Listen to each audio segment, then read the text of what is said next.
This is Mac OS Ken. The EU wants what Apple does not. Dutch fines for Apple may not be at an end. And CODA makes history a few times over. It is Monday, the 28th of March, 2022. I'm Ken Ray, and this is news from Mac OS Ken. Brought to you by yours truly and sponsored by BetterHelp Online Therapy. Get 10% off your first month at betterhelp.com/macOSKen. This show is also sponsored by Kanji, device management for your Apple environment. We know that businesses that run Apple hardware have less trouble with IT, but new hardware and new hires can still be a pain. Not with Kanji. With Kanji, a new Mac can be ready for work in short order with all the apps and settings you want for your team. Devices managed with Kanji keep themselves secure. Apps are patched, macOS is updated, and security controls are enforced without active management from admins. Not that you're completely cut out. You want new updates to install as soon as they're available? Would you rather wait a little bit before those updates are installed? Kanji lets you decide what to do without having to deal with individual users or their machines. Mac, iPad, iPhone, even Apple TV.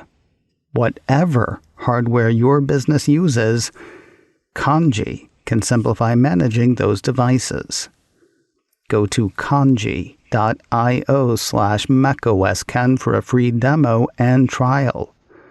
That's KANDJI, kanji.io/macOSKen.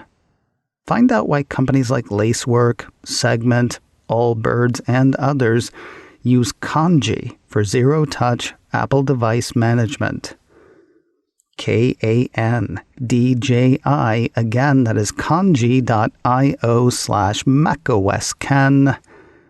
Your free demo and trial are waiting at kanji.io/macOSKen. The EU hit with its Digital Markets Act plan on Friday, and it pretty much sounds like everything Apple does not want. In addition to the interoperability for messaging apps about which we heard last week, a piece from The Verge says all of the European Commission's initial proposals are still present. That includes making room on Android and iOS devices for app stores besides the ones run by Apple and Google, allowing users to install apps from third-party sources, and allowing developers in app stores run by Apple and Google to use third-party payment processors for transactions pertaining to their applications. On the proposed actions, European Commission spokesperson Johannes Bark said, "We believe that the owner of a smartphone should have the freedom to choose how to use it. This freedom includes being able to opt for alternative sources of apps on your smartphone. With the Digital Markets Act, a smartphone owner would still be able to enjoy safe and secure services of the default app store on their smartphones. On top of that, if a user so chooses, the DMA would allow a smartphone owner to also opt for other safe app stores." The proposals aren't law yet, though The Verge seems to see it as a fait accompli. Not surprisingly, neither Apple nor Google are stoked. A piece from Apple Insider had its Cupertino namesake basically sticking with its statement that it made last week ahead of Friday's announcement. The piece had Apple saying parts of the DMA will create unnecessary privacy and security vulnerabilities for our users. Others will prohibit us from charging for intellectual property in which we invest a great deal. For its part, Google said, "We support many of the DMA's ambitions around consumer choice and interoperability.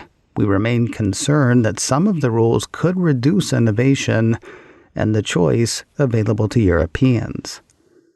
Passage could happen as soon as this October, according to The Verge. Member states of the EU will then be able to choose how exactly to interpret the EU Act into national law, according to the report. If you were excited about the Dutch App Store fine story coming to an end, yeah, that may not be what's actually happening. At the very end of last year, Dutch regulators ruled that Apple had to allow developers of dating apps in the App Store in the Netherlands to allow third-party billing options rather than limiting them to Apple's own in-app payment mechanism. At the time, the regulators said if Apple does not adjust the unreasonable conditions within 2 months, it will have to pay a periodic penalty of 5 million euros per week, up to a maximum of 50 million euros. Apple has appealed the regulators' ruling. It has also offered a couple of proposals to come in line with regulatory demands. The first, submitted in early February, was rejected. Last week, the ACM said that Apple had submitted new proposals, that it would assess the substance of these proposals, and that it would consider the proposals along with various market participants. Now, those proposals have been rejected as well. Over the weekend, not saying what Apple's proposals were and not saying the other parties with which it consulted, Engadget had the ACM rejecting Apple's latest offer. Highlighting a Reuters report, the piece says Apple has yet to adhere to the order in a way that satisfies Dutch regulators. Sort of odd that Apple would try one more proposal as the whole situation was coming to an end. Today's 5 million euro fine brings the total levy to 50 million euros, the most allowed according to Dutch regulators. Dutch regulators who may have changed their minds. Highlighting the same Reuters report, a piece from MacRumors says, now it looks like the total fines could exceed the aforementioned 50 million euros. That piece has Reuters indicating that subsequent fines after the 50 million euro total could be higher. Apple Pay seems to be as dead in Russia as Apple can make it. While we had heard late last month that US and EU sanctions had forced both Google Pay and Apple Pay offline in that country, a loophole let some users there keep using Apple's service. Users of Russia's Mir card were able to keep making transactions, with the aforementioned sanctions only affecting MasterCard and Visa users. Now a piece from Apple Insider says, the end of last week brought the end of Mir's time with Apple's contactless payment solution. The piece had both Sberbank and Russia's national card payment system letting users know late last week that they could no longer add new cards to Apple Pay, while support for previously added cards would stop over the next few days. Half of Apple's staff in the States is from underrepresented communities. That's the word from Apple's Inclusion and Diversity report by way of the Mac Observer. From 2014 through 2021, Apple's site says the number of female employees globally is up 89%. The number of employees from underrepresented communities in the U.S. is up by 74%. The number of black employees in the U.S. is up 71%. And the number of Hispanic Latinx employees in the U.S. is up 104%. The company also has numbers for shifts in leadership from 2014 through 21, including managers at all levels of the company.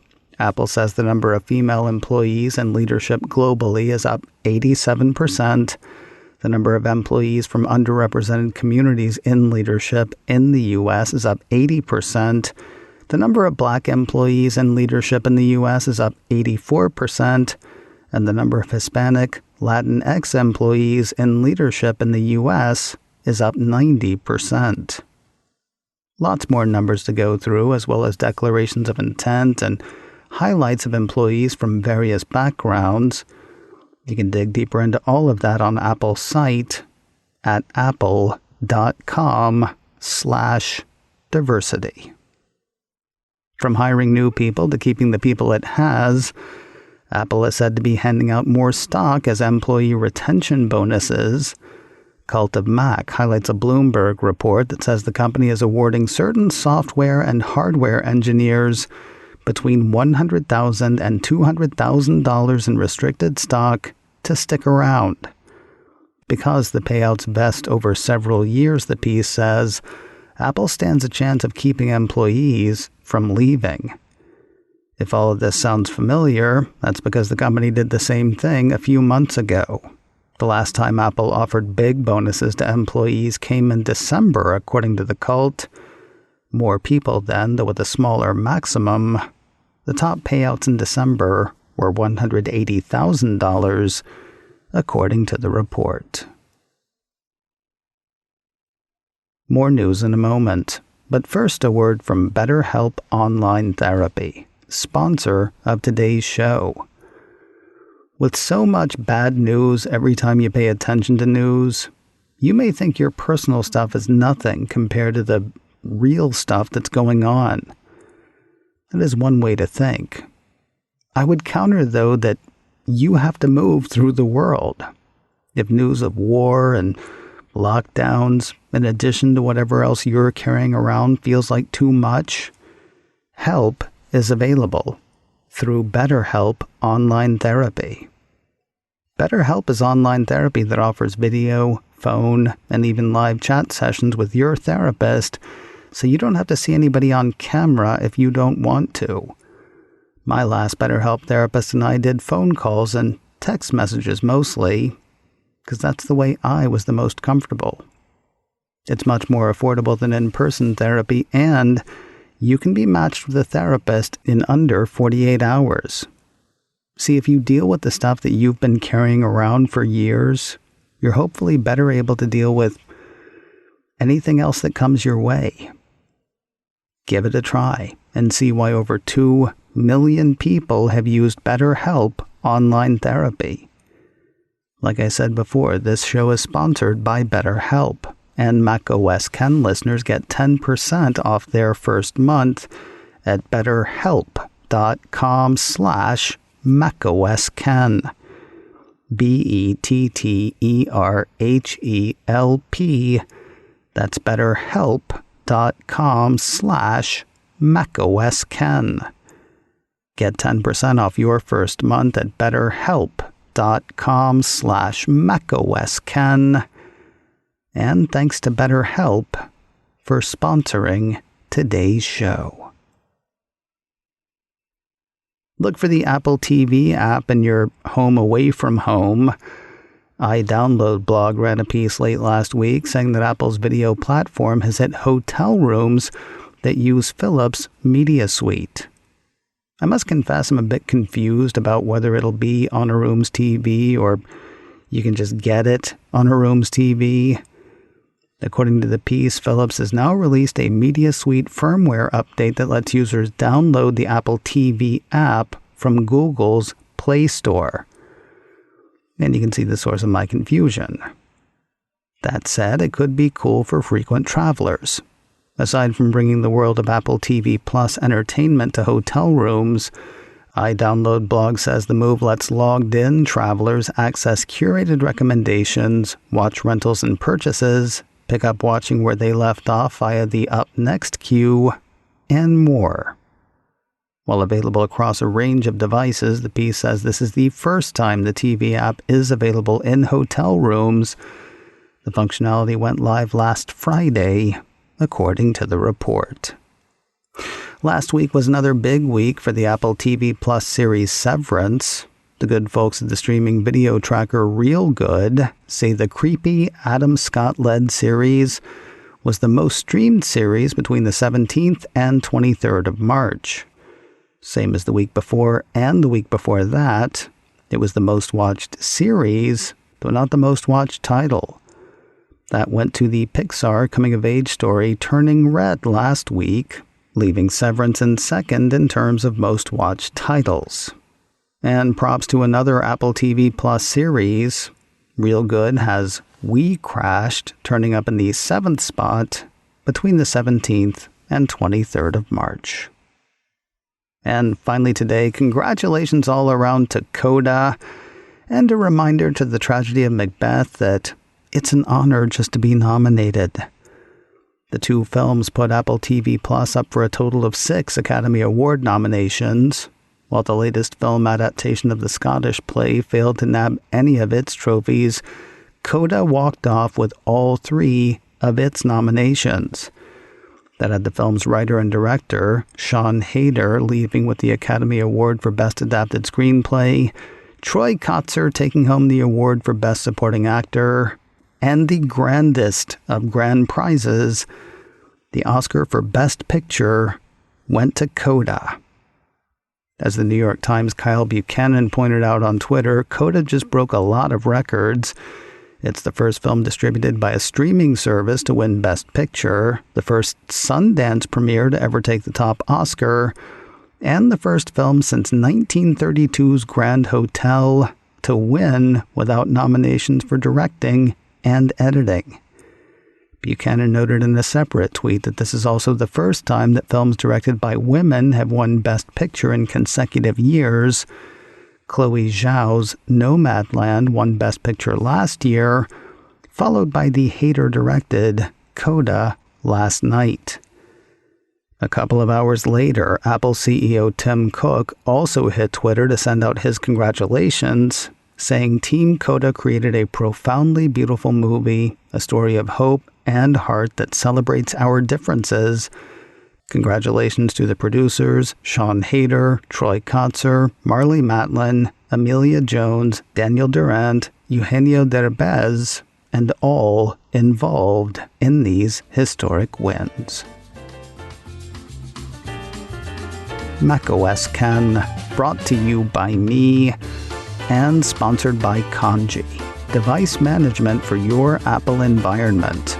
Learn more at kanji.io/macOSKen. This show is also sponsored by BetterHelp Online Therapy. Get 10% off your first month at betterhelp.com/macOSKen. Advertising handled by Backbeat Media. Online at backbeatmedia.com. You can reach me a couple of ways. info@macosken.com or call 716-780-4080. Until next time, that is news from macOS Ken. I'm Ken Ray.